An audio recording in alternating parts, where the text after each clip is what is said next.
जिल्हाधिकाऱ्यांना सन्मानाने माझ्या विचारणा आहेत, काही शब्द आहेत. मी तुम्हाला तुरुंबाडी गाव हा 97.27% हा अनुसूचित जाती जमातीचा आहे, कोळी मादेव आहे, म्हणजे आम्ही ट्रायबल लोक आहोत. जर तुरुंबाडी गाव हा ट्रायबल आहे, मच्छीमार आहे आणि हे जर माझे बांधव आहेत, तर साहेब आम्ही सगळे आदिवासी समाजाचे आहोत. ॲज पर आदिवासी ॲक्ट इकडे विभागीय आयुक्त असले पाहिजे होते, जे नाही आहेत. Article 21, article 46, article 48A, 51AG साहेब हे सगळे आमचे मानवाधिकारी आहेत. आज एखादा प्रकल्प जेव्हा तिकडे येतो, प्रकल्पामध्ये मी तुम्हाला एक छोटासा प्रश्न विचारतो साहेब, आणि अदानीच्या सर्व लोकांना प्रश्न विचारतो.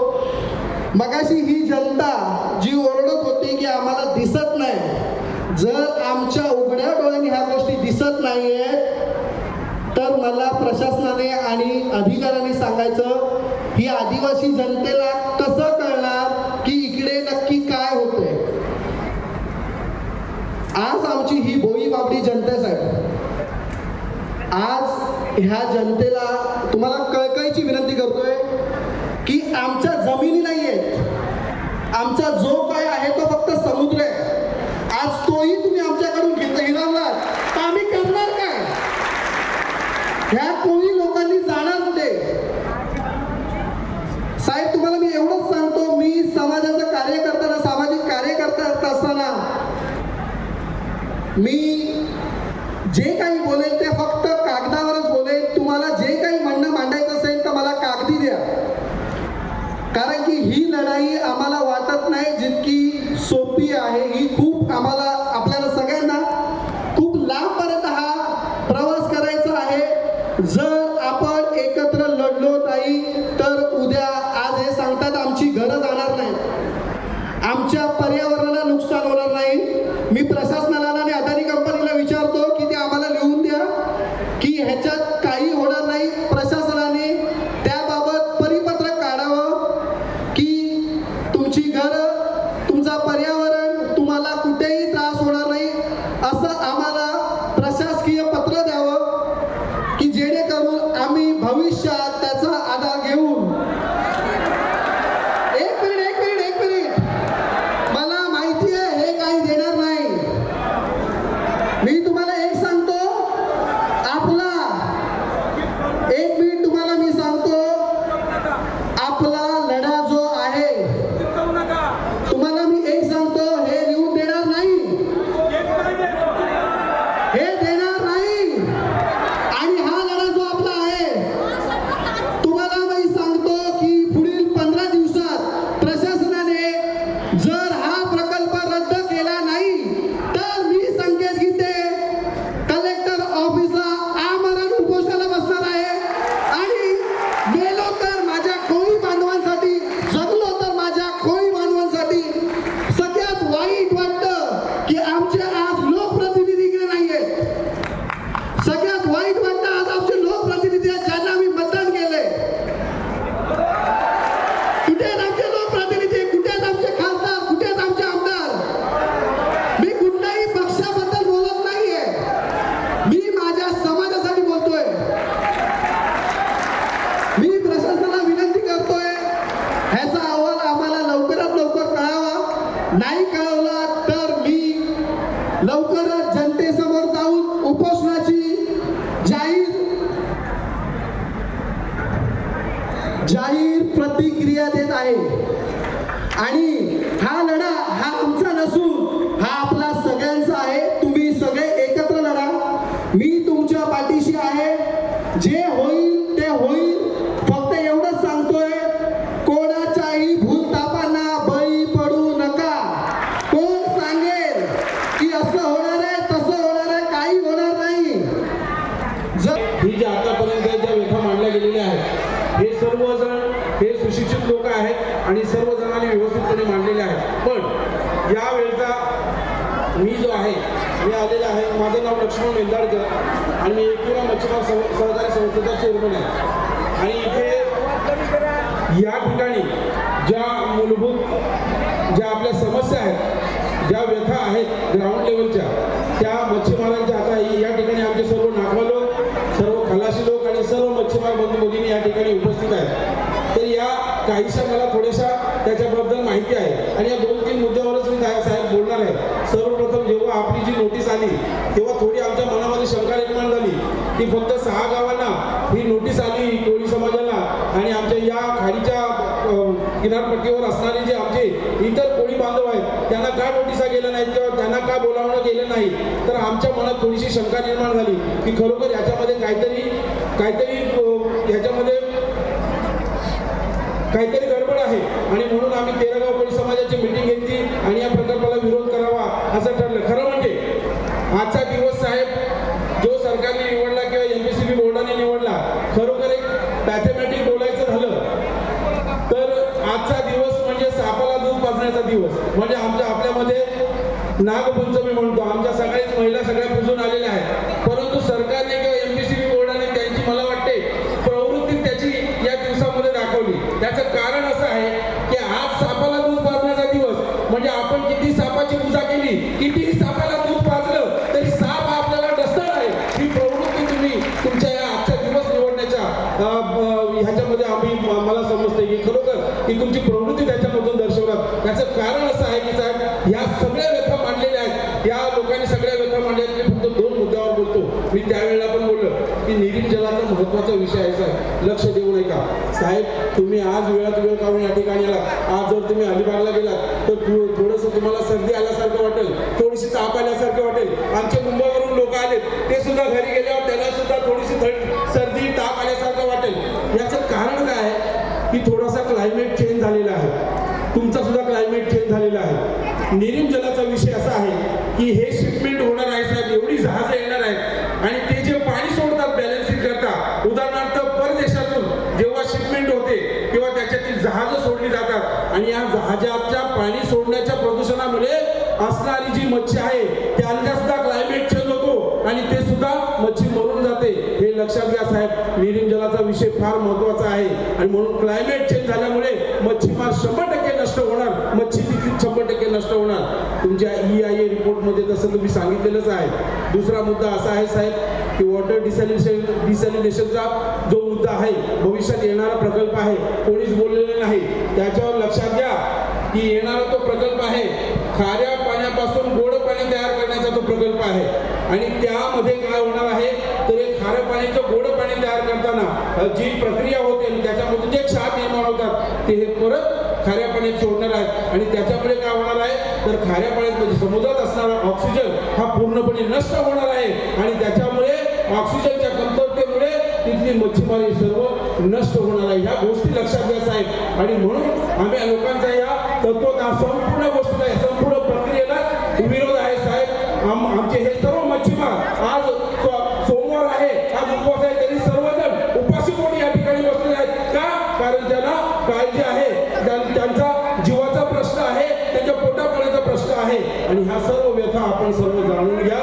आमचे कागदोपत्री तर साहेब लढणारच आहेत, परंतु या ठिकाणी सुद्धा आम्ही सर्वजण आंदोलनाला सगळेजण तयार आहेत ना. जेव्हा आंदोलनाची परिस्थिती निर्माण होईल तेव्हा आपण सर्वजण अशाच भव्य दिव्य संख्येने उपस्थित राहायचे. ही मी सर्व कोळी समाजाला आणि विशेष करून आम्हाला सपोर्ट करण्याकरता आम्हा कोळी समाजाला जे समर्थन देण्यासाठी आलेले आहेत इतर गावचे आमचे सर्व सहकारी मित्र आहेत, इतर गावामधून आलेले, त्यांना सुद्धा मी अभिवादन करतो. त्यांनी एक आकडेवारी दिलेली आहे. आकडेवारी बघा तुम्ही किती शॉकिंग आहे, एकदम सरप्राइझिंग आकडेवारी आहे.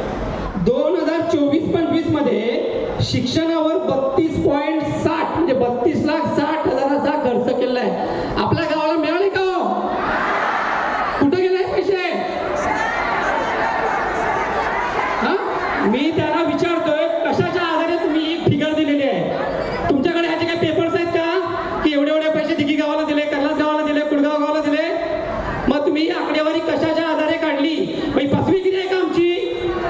आम्ही काय लोक शिकलेलं नाही म्हणून काय काही पण तुम्ही आमच्या डोक्यावर लागायचं का?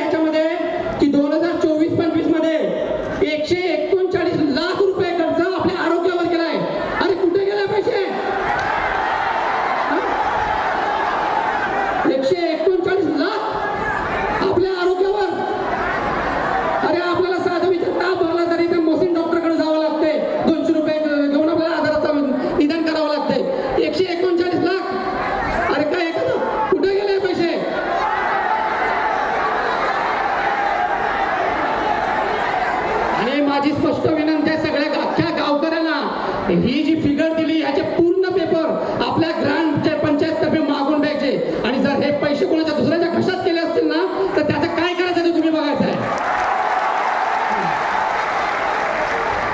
आणि सर्वात महत्वाचं हॅलो आणि तुम्हाला सांगावं असं वाटेल तुम्ही हा रिपोर्ट जर बघितला आणि ह्याच्याबरोबरचे पेपर आपल्या ग्रामपंचायतला एक अदानी समूहाकडून ॲम्ब्युलन्स दिली. ॲम्ब्युलन्स 139 लाखाची.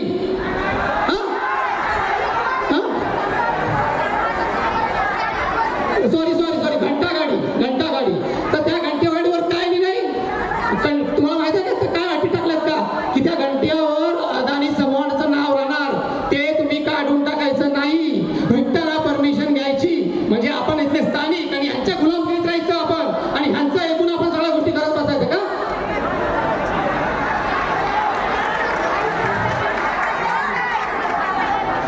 आणि तुम्हाला हा जो चार्ट आहे तो ग्रामपंचायत खरंच सगळ्यांनी पडलेला आहे आणि त्या फिगर बघ त्याचे आकडे बघितले ना तुमचे डोळे पांढरे होते. 139 लाख 2024-25 लाख 54 लाख रुपये सामुदायिक आरोग्यावर. अरे काय एक साधी ॲम्ब्युलन्स नाही गावात आमच्या इथं जरी कोणाला का बोललं नाही जायचं असेल तरी साधी गाडून भाड्याने करून जावं लागतं आमच्या आणि कसले 54 लाख रुपये 139 लाख रुपये. हा सगळ्यांनी याचा एकदम काळजीपूर्वक विचार करून सर्वांनी ठामपणे दिघी मसाला आपण विरोध केला पाहिजे. कारण नुसतं मासेमारी तर हा आपला महत्वाचा प्रश्न आहे पण आपल्यासाठी जे केलं नाही ते सुद्धा ह्याच्यात टाकून त्याने आपल्याला सांगायचा प्रयत्न केला की त्याने केले म्हणून. आता आपण जे आलो सर्व आपल्या कोळी बांधवांचे ज्वलंत प्रश्न घेऊन आलेलो आहोत. मगाशी जी काही माहिती साहेब देत होते त्यामध्ये अपुरी माहिती आणि अजूनही माहिती देत असताना आपण ऐकलेले आहे दिघी जे आगरतंडा खाडी जी आहे त्याचं रुंदीकरण पहिल्यांदा माझं नाव सांगतोय. मी रमेश गणपत खरगावकर. या इथं माझा 1 किलोमीटरवरती गाव आहे. या कोळी समाजाचा मी अध्यक्ष आहे. या नात्याने इथं आता उभा आहे. साहेबांनी मगाशी सांगितलं की भराव टाकण्यात येणार आहे परंतु तो भराव किती टाकणार आहे किती मीटर खाली आखुंडे जाणार आहे दोन्हीकडून हे काय आपल्याला सांगितलेलं नाही आहे. पुन्हा साहेब मगाशी म्हणून गेले की या प्रकल्पामध्ये खारपुडी येत नाही. साहेब खारपुडी येत आहे याच्यामध्ये. खारपुडी म्हणजे आपल्या तिवरांची झाडं मॅग्रोव. हायकोर्टाच्या आदेशानुसार एक जर टिर का आपण जर तोडला तर मनुष्यवधाचा कलम लागतो. मनुष्यवधाचा गुन्हा दाखल होतो आणि या प्रकल्पामध्ये पूर्ण ही तिवराची झाडं ती सगळी नष्ट होणार आहे. जवळजवळ EIA या अहवालामध्ये कुडगाव हे प्रकल्पाच्या 2 ते 5 किलोमीटर मेजर इम्पॅक्ट झोनमध्ये असल्याचे नमूद केलेले आहे यांच्या अहवालामध्ये. आणि याच अहवालामध्ये मॅंग्रोवर अप्रत्यक्ष परिणाम होण्याची शक्यता स्पष्ट नमूद करण्यात आल्या. यांच्याच अहवालात केलेलं आहे की मॅंग्रोव्ह नष्ट होणार आहे. आणि मगाशी साहेब बोलून गेले की मॅंग्रोव्ह म्हणजे खारपुडी येतच नाही पण खारपुडी पूर्ण हा जर पट्टा बघितला साहेब या प्रकल्पग्रस्तामध्ये आमचं कुडगाव असेल हरवीत असेल करुंबाडी असेल तर मॅंग्रोव्ह बऱ्यापैकी येते.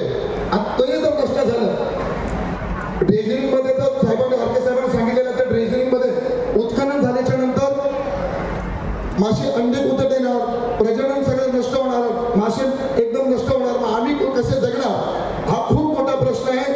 आणि मॅंग्रोव्ह पण जर बंद झालं तिथं प्रजनन होत असतं तर खरोखर सांगतोय हा रास फक्त पर्यावरणाचा नसून पर्यावरणाच्या सोबत आपला सुद्धा हा रास होणार आहे.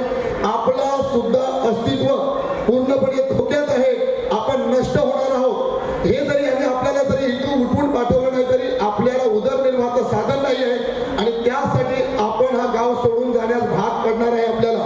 यासाठी मी पुन्हा एकदा मगाशी पण सांगून गेलोय की दोन्ही बाजूने भर पडल्यानंतर खाडीचं तोंड आखूड होणार आहे. त्यामुळं पुन्हा ड्रेजरी झाल्याच्या नंतर पाण्याचा प्रवाह बऱ्यापैकी एकदम करंट वाढणार आहे आणि त्याच्यामुळं पाण्याची पातळी पुढे सुद्धा वाढणार आहे. जे शेतकरी बांधव आहेत त्यांची शेती सुद्धा नष्ट होणार आहे आणि पुढे कलमाची झाडं भात शेती ही सुद्धा नष्ट होणार आहे. तरी कृपया सगळ्या माझ्या कोळी बांधवांना माझ्या मातृभगिनींना विनंती आहे की हा जो लढा आहे तो अजिबात थांबता कामा नये. मी माझा गाव आम्ही तर कट्टर विरोधात आहोत आणि हा प्रकल्प होण्यास आम्ही कटिबद्ध होऊनच देणार नाही. जीव गेला तर आता जाईल. हे अदानी पोर्ट आहे, हे आपल्याला हळूहळू वाढत आहे. अदानी पोर्ट आहे, स्लो पॉइझन आहे, हे स्लो पॉइझन आहे. अदानी पोर्ट हे आपल्याला हळूहळू मारत आहे, आपल्याला लक्षात येत नाही. ते हळूहळू मारण्यापेक्षा यांच्या समोर उभे राहून यांचा विरोध करून आपण आपला जीव कसा वाचवावा, आपलं अस्तित्व कसं वाचवावं याच्यासाठी आपल्याला राहायचं आहे. मी तर विरोध आहे, तुम्ही आहात ना सगळे? अजून जोरदार आवाज यायला पाहिजे. मी तर आहे, तुम्ही आहात ना सगळे? हे सुरू करायच्या आधी जर आमच्या गावची पार्श्वभूमी सांगतो. आवाज येतोय ना? आवाज येतोय साहेब? आम्ही शिवरायांचे मावळे, आमचा मूळ गाव जावळी. आम्ही दिघीचे नाही. आमच्या या आया बहिणी बघितल्या तर ज्या आदिवासींचा पेहराव आणि आमचा पेहराव तसाच आहे. आदिवासींमध्ये तारपा नाच करतात, आमच्यामध्ये पूर्वी माळणी खेळत होत्या का नाही? माळणी खेळत होत्या का नाही? माळणी खेळतात आमच्या गावामध्ये. आणि आम्ही ट्रायबल आहोत. आम्ही 2000 दिघी पोर्ट लिमिटेड पहिले DPL होते, बालाजी इन्फ्रास्ट्रक्चर यांनी 2005 मध्ये हा दिघी पोर्ट MAB कडे करार केला. MAB करार केल्यानंतर गट नंबर 54, 55, 56, 57, 58, 61, 62, 63, 64 144 एकरमध्ये हा दिघी पोर्ट लिमिटेड स्थापित करण्यात आला. परंतु आज माझ्या कोळी बांधवांनी सांगावं, 144 हेक्टर मधली जमीन त्याच्यापेक्षा जास्त त्यांनी जमीन प्रस्थापित केली आहे. कधी कुणी विचार केला काय? कलेक्टर साहेबांनी कधी विचारलं का? किंवा तहसीलदार साहेबांनी कधी विचारलं का? साहेब, दुसरा गोष्ट, 17 जुलै 2010 ला बालाजी इन्फ्रास्ट्रक्चरनी जीवन प्राधिकरणाजवळ हायकोर्टाच्या आदेशानंतर कुडगाव, हरवीत आणि दिघीसाठी पाणी योजनेचा 7 कोटीचा प्रस्ताव बनवला. 7 कोटीच्या प्रस्तावाला सुरुवात सुद्धा झाली कुडकीच्या डॅममधून. वडवलीच्या पुढे पाण्याची लाईन आली, त्याच्यानंतर ती पाण्याची लाईन बंद झाली. कुडगावला आजपर्यंत म्हणजे त्या ॲफिडेव्हिट मध्ये लिहिलेलं आहे, ह्या ॲफिडेव्हिट मध्ये लिहिलेलं आहे ते कुडगावसाठी 16 तास मी आणि दिघीसाठी व हरवीसाठी 16 पाणी देईल. 16 तास पाणी देईल. अरे या DPL किंवा अदानी पोर्टने 16 मिनिटं तरी कुडगावला पाणी दिलं का? हरवीतला पाणी दिलं का? नाही दिलं. यांनी आम्हाला स्थानिक लोकांना ज्या सुविधा पाहिजे त्या कोर्टामध्ये ॲफिडेव्हिट केलेलं आहे की स्थानिक लोकांना मी दवाखाना देईन, रस्ते देईन, पाणी देईन. आज कोणतीही सुविधा आजपर्यंत आम्हाला मिळाली नाही. 21 वर्ष झाले. 21 वर्षामध्ये एकही सुद्धा आम्हाला कोणतीही सुविधा अद्यापपर्यंत प्राप्त झाली नाही. साधा आमचा हरवीत गाव आहे, त्या तिथे कुडगाव, दिघी, वडवली, काळसुरी पर्यंत ह्यांच्या सुविधा पोहोचल्या.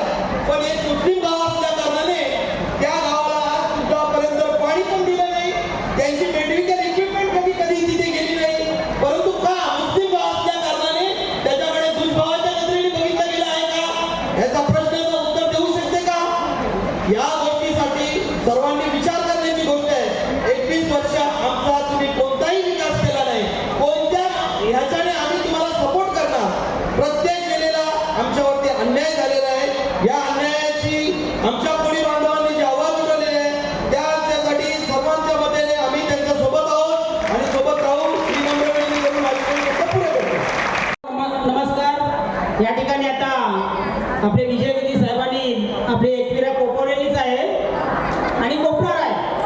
तर आता कारण का एवढ्यांच्या पोटावर पाय आणणाऱ्या मध्ये अधिकारी असो अथवा व्यावसायिक असो, कारण का एवढी जनतेच्या पोटावर पाय आणत असतील तर त्यांचं भलं कधी होणार नाही. त्यासाठी या ठिकाणी त्या शासनाचं एवढं खोटारडेपणा एवढं आहे की बघा, या इथून 13 गावातून 13 गाव कोळी समाज संघटना, या 13 गावामधून मला वाटतं 5-6 गावं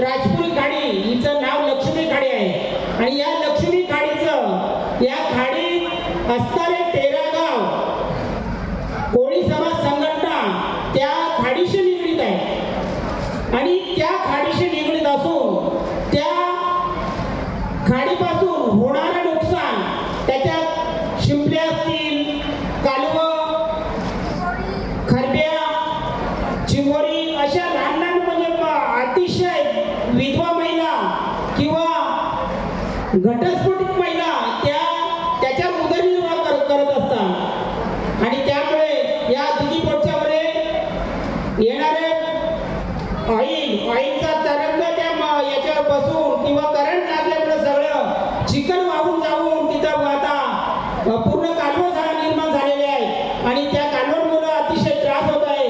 तरी या आमच्या 13 गावच्या संघटनेच्या वतीने या दिघी पोटच्या प्रकल्पाला आमचा पूर्ण विरोध आहे असं मी जाहीर करतो आणि मेंदणी गावाच्या वतीने सुद्धा या प्रकल्पाला आमचा विरोध आहे असं शासनाने लिखित करावं आणि एवढं बोलून माझं मी 2 शब्द. छत्रपती शिवाजी महाराज की आई व्यंकट मातेचा खरोखरच साहेब जरा माझ्याकडे लक्ष द्या. माझं नाव रमेश तोडकर आणि खरोखरच की मला वाटतं की आता मगाशी आमचे दादा आमचे वकील साहेब सगळे बोलून गेले की कोळी बांधवामध्ये ही आमची खाली आहे आणि खालीमध्ये मी डोळी लावतो. आता डोलकराचा गाणं पण निघालाय की डोलकरा दर्याचा राजा आणि दर्याचा राजा कसला तो भिकारी झाला. फायदा का आमची म्हणून साहेब तुमच्याला आम्हाला विनंती आहे की हे जे काय आमच्या वकिलांनी मानले आमची 13 गाव संघटना आडोसोडोचे गाव आले खरोखरच हे खूप पिढीने सांगतोय. मगापासून मला इथे तुम्ही बघत असाल की इथं घाम सुटलाय आमच्या आया बहिणी भुकभुकेतून राहिले येतात पाणी पण त्याला वेळेवर नका भेटत पियाला आणि भरपूर काय लोकांनी इथं मांडलेला आहे तो चांगल्यापैकी वक्तव्य मांडलेला आहे. फक्त आमचं जे खाडे हिचं प्रकल्प होता कामा नये असा आमचा मंडी गावाचा विरोध आहे आणि 13 गावाचा विरोध आहे आडोसोडचे गाव सुद्धा आहे. म्हणून डोलकर जिवंत राहायला पाहिजे. आमचे डोलकर गेले नाही पाहिजे. इकडे जे काही खाडे आहे तिथं डोळी लावायच्या त्या डोळीपर्यंत लावून देत नाही. खाडीमध्ये सगळे विध्वस्त करून टाकले. तुम्ही आम्हाला येणार भूतापत येऊन जाणार हे काही जमणार नाही. प्रकल्पाला पूर्णपणे निषेध विरोध म्हणजे विरोध. जय हिंद जय महाराष्ट्र. माजी सभापती आता पब्लिक जनसुनावणी चालू होऊन आमच्या ॲडव्होकेट मेंदारकर आणि ॲडव्होकेट चिंतामणी भोंगोजी ॲडव्होकेट खांदेकर व इतर जनसुनावणीसाठी आलेल्या माझ्या मित्रांनी जे काय जनसुनावणीविषयी घातक जे काय आमच्यासाठी आहे त्याची आपल्याला कल्पना दिलेलीच आहे. साहेब ही जी आदित्य इन्व्हायरमेंट कंपनी आहे ती जे त्या अडाणी बोर्डला जेवढे रिपोर्ट दिलेले आहेत तेवढे सगळे फसवे रिपोर्ट आहेत. त्यांनी त्या रिपोर्टमध्ये ब्रेक वॉटरचं मेन्शन केलं आहे, त्यांनी त्या रिपोर्टमध्ये ड्रेजिंगचं मेन्शन केलं आहे, पण त्याच्यामुळे होणारं नुकसान काय आहे ते मेन्शन केलेलं नाही. साहेब जर का ब्रेक वॉटर तिथं बांधला गेला तर आमची पारंपरिक मच्छीमारी जी आहे ज्याला आम्ही ओटीला डोली लावणे भरतीला डोली लावणे त्या लाभायच्या होतं. अरे आपण ओटी भरतीला डोली लावतो ना मग हे ब्रेक वॉटर झाले तर लागतील का? मग ह्या कंपनीला आपला विरोध असेल ना. विरोध मला एवढंच म्हणायचं आहे की आपण साध्या डॉक्टरकडे एखाद्या डॉक्टरकडे जरी गेलो कुठे आपली डिशेस तपासण्यासाठी तरी सुद्धा तो सांगतो की बाबा तुम्हाला ह्या जर गोळ्या घेतल्या तर असं रिॲक्शन होऊ शकतं. मग जे ब्रेक वॉटरमुळे रिॲक्शन जे होणार आहे ते मेन्शन का नाही केलं त्यांनी? आणि ते ब्रेक वॉटरमुळे आमच्या ओटी भरतीला डोळी लागणार आहे तो धंदा तो ना पारंपरिक.